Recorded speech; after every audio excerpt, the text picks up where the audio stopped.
Hello, I'm Jonathan Stark, and this is Inside the Brackets.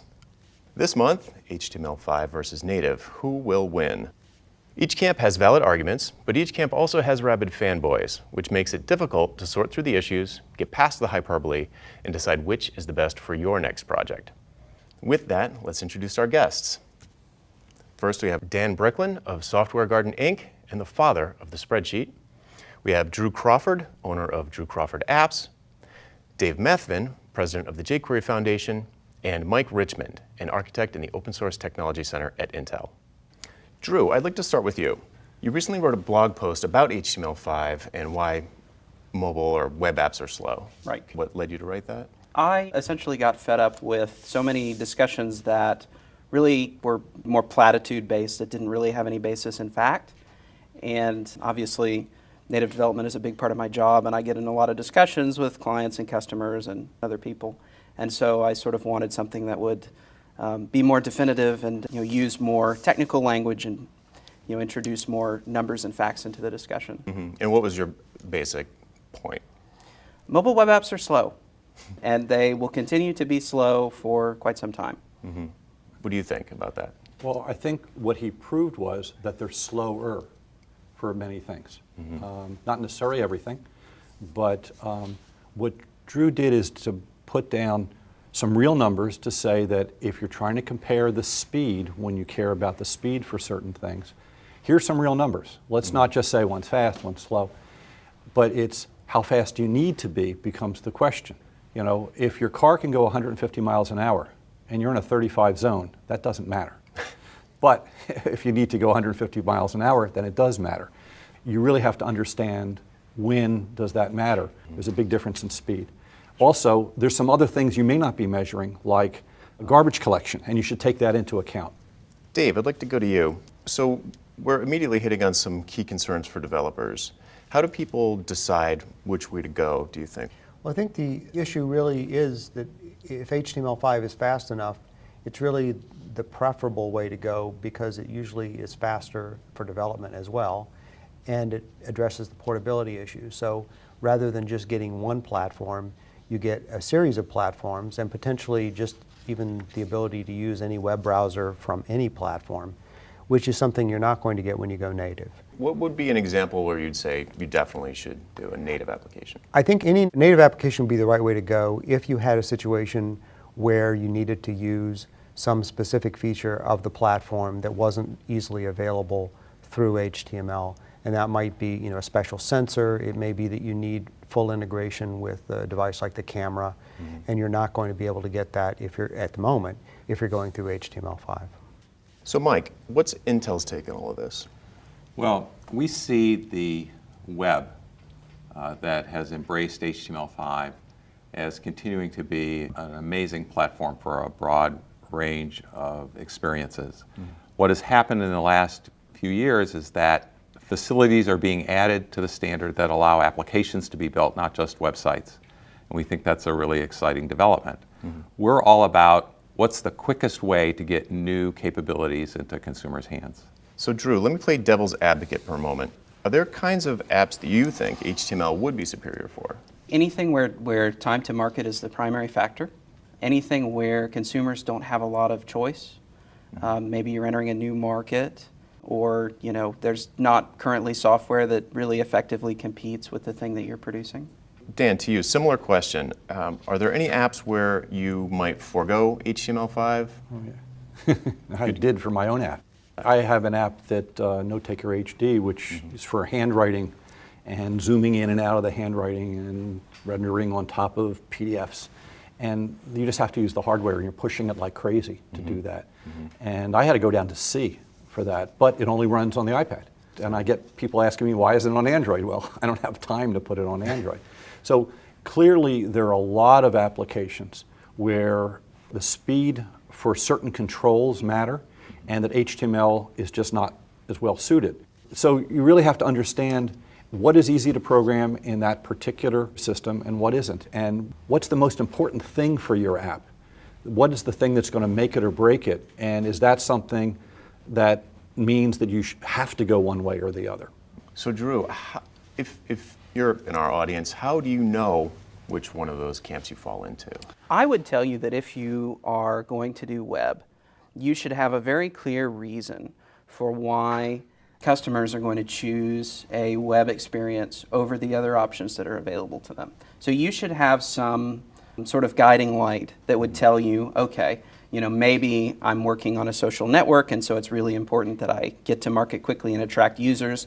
And that if you don't have sort of some clear reason, that with the current state of performance and the current state of the mobile hardware, that native would be the better choice.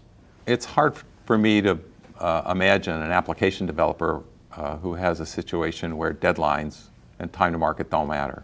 There's always time pressure to get an application done. Developers should try to make their applications work and then work to make their applications faster if need be. In other words, if the basic features aren't there, then nobody cares how fast it is. Nobody's going to benchmark it if nobody actually uses the application. And I think there are millions, literally millions, of web developers who can take some of their creativity and ideas, package them up as applications, and deliver them to consumers. To have those people wondering, gee, should I be doing a native application is, to me, kind of ridiculous because they're not going to do native development. They're web developers. Would you consider building native first a premature optimization? I think it's like on the desktop.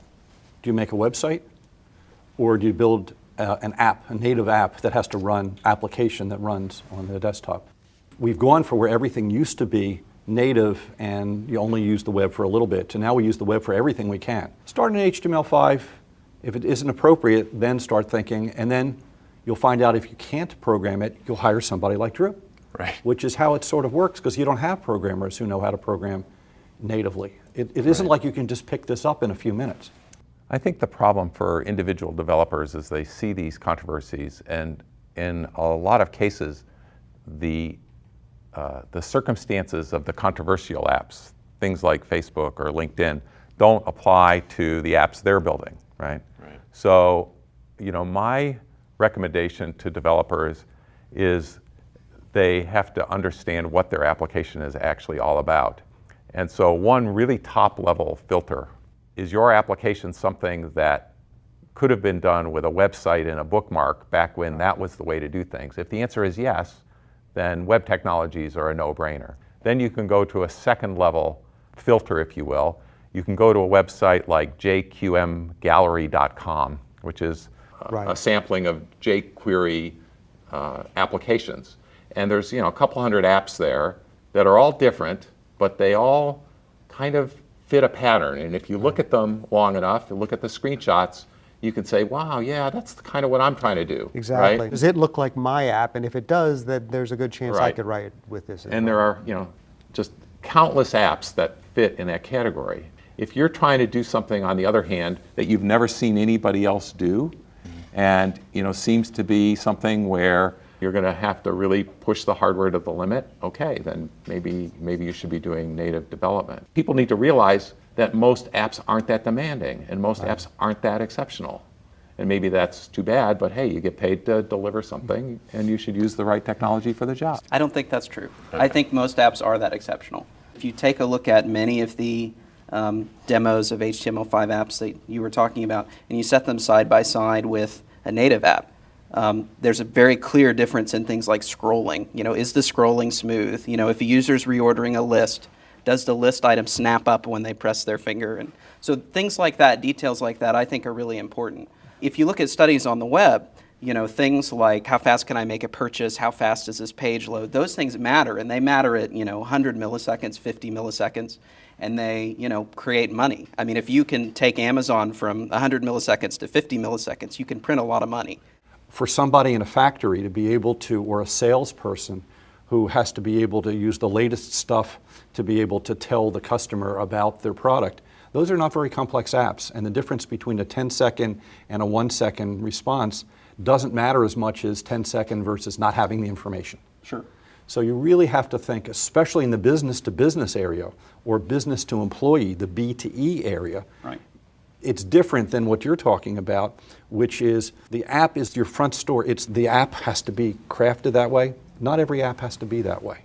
Do you really care when you go to poison control how good it looks, or if it comes up in a fraction of a second different? Right. If it has the right information? Right. I think some developers think that they have to use native code in order to access the capabilities of the device. Some people think you need to use native, you're going to use a camera or an accelerometer. All of these things are either being added to modern web engines or can be accessed through hybrid apps where you just have a little bit of native code to access the device you want. You package that up with the bulk of your app, which is using web technologies, and you're fine. So access to device capabilities, I don't think, is what separates native from web-based application development anymore. I think it really boils down to, is your application doing something with data sets that are so large scale that you have to manage memory by yourself? You can't depend on the automatic garbage collection that's built into the browsers. Are you doing something on the screen where your idea of how it should be rendered is so much better than the people writing the browser engines that get paid to basically compete with other guys on how fast their rendering can be?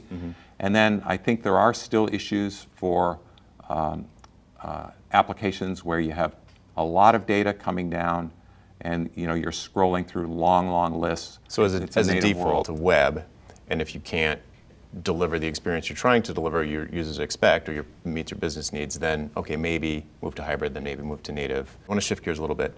You touched on device APIs coming to the browser. My experience with that is there's still a lot of fragmentation there. I'm wondering what Intel's take on the whole fragmentation issue is and how HTML plays into that.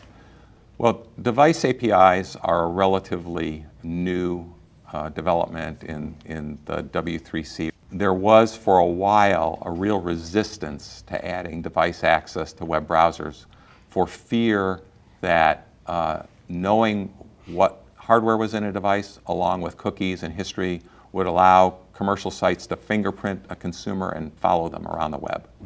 And after some number of years of debate, W3C figured out that you could make a distinction between browsers that have a UI where you go from site to site and web runtimes, which are based on the same technology but don't have a UI for consumers to actually browse, and that you could allow APIs to be in web runtimes or in application runtimes that you can't allow in browsers. And since that decision was made and they set up a system application working group for those APIs, there's been a tremendous amount of progress in the standardization of those device APIs. So WebRTC, the camera, accelerometer. Camera, accelerometer, there are orientation support, I think. orientation, calendaring. DRM. That leads right into the next topic, Oh, which boy. is monetization. I wonder what can you say about monetization and sort of how that plays in the HTML5 world versus app stores? Well, certainly if you can avoid paying a tax through an app store, you could be better off. The App Store obviously offers you a great distribution mechanism and a place where people know they can find your app. But on the other hand, especially if you have something that's more of a subscription model, if Apple wants to take a good chunk of that ongoing revenue just because someone downloaded that little app a while back, that's a problem. Essentially, they're between you and your customer forever. And that's not a relationship that a lot of companies want to have. So, Drew, what do you think about all that? When was the last time you typed your credit card into an app? I don't think if I've been given the choice as a user to either type my credit card details into an app or just use the iTunes purchase system, that I've ever chosen to get out the keyboard and get out my credit card. And I think the other thing to think about too is that we live in a global marketplace now. The App Store does business in Chad, for example. You are not going to be processing payments in Chad. It's very, very difficult. You can't get the permits. You can't open a business. These are all very, very challenging problems that the App Store has solved. And I think to expect anything short of a multinational company to sort of figure that out is very, very difficult. That's a great point. What do you think about that, Dan? Apple, it's not that expensive if you're just selling it onesies without the subscription. The 30% they take is Compared to the old days when you had boxes of software and you had to pay the distributors, you're actually taking less out of it. You actually make a larger percentage of a smaller number times more units. But to only have one place, either the Apple App Store or other app stores, to do it, that is very constraining in many ways because you're at their whim. Not everybody can live with that. It's good that it's there, but it shouldn't be the only thing. In the B2B and B2E area, business to employee area, you're not worrying about monetization the same way. A lot of things you want your app to be free, and it is through something else that you make your money. That's important.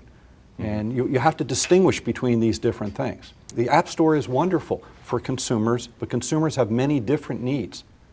And Apple has their needs that they're going after, and it's a very lucrative and important need, but it's not everything. And we need everything. I think sometimes the question of what technology to use for building your application gets conflated with this question of whether app stores are good or bad. If you know that you do want to be in an app store, it doesn't mean that you have to do native development. Using all the options that you have for monetization are still available to you if you're using web technologies to build your app. And I think it confuses developers to mix these sort of two questions, the economic question about how you get paid and the other economic question of what's the most efficient way to deliver your application or to get it created in the first place. All right, well, we're just about out of time, but I thought I'd give the panelists to kind of leave with a parting thought. So just briefly, we want the audience to be able to recognize their situation in the discussion that we're having today, so they can sort of go down a decision tree of what might be the best approach in their specific case. So I wonder if we could just start and go around, what sorts of things does someone need to consider? Well, I think you have to consider what are you building and what's it for. That sort of drives everything. Also, what resources do you have to build what you're building? What are they able to do? What tools are you going to use to be able to build it? What tools can you use to build it? You don't just have a hammer. You don't just have a screwdriver. Real people who are building stuff, real carpenters, real engineers have a whole toolkit. You don't have one lens on your camera. You have a zoom lens, right? Or you have multiple lenses. I mean, you have to choose the right tool. Drew? I think it's important to understand your users. What are their expectations? What other alternatives do they have? So think outside the box a little bit about what options your users are going to have, and try and quantify what the pros and cons are of the approaches on the user experience. Dave? Well, I think actually Drew mentioned one of the issues about using an app store that was an advantage, which was being able to take advantage of the long tail. And if there's one technology that really helps the long tail, I think it's HTML5, that you can use the same technology across a wide variety of devices without too much effort. And that's a plus, at least, and I think it's not just a plus for the developer, it's a plus for the end user.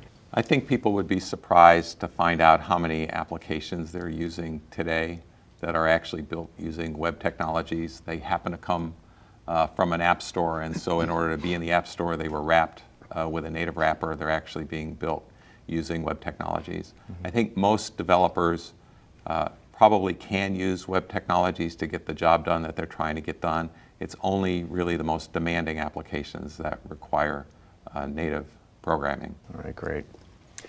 Well, that's all the time we have today. I'd like to thank our guests for a spirited discussion. If there's one thing we can take away from today, I think it's this. It's not easy to be an app developer. You have limited time and limited resources, and you have to constantly make decisions about how to balance efficiency with the key things that differentiate your app. I hope you found our panel today useful as you make these decisions for yourself and your app.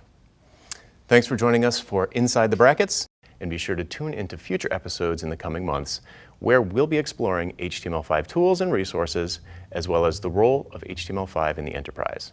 See you next time.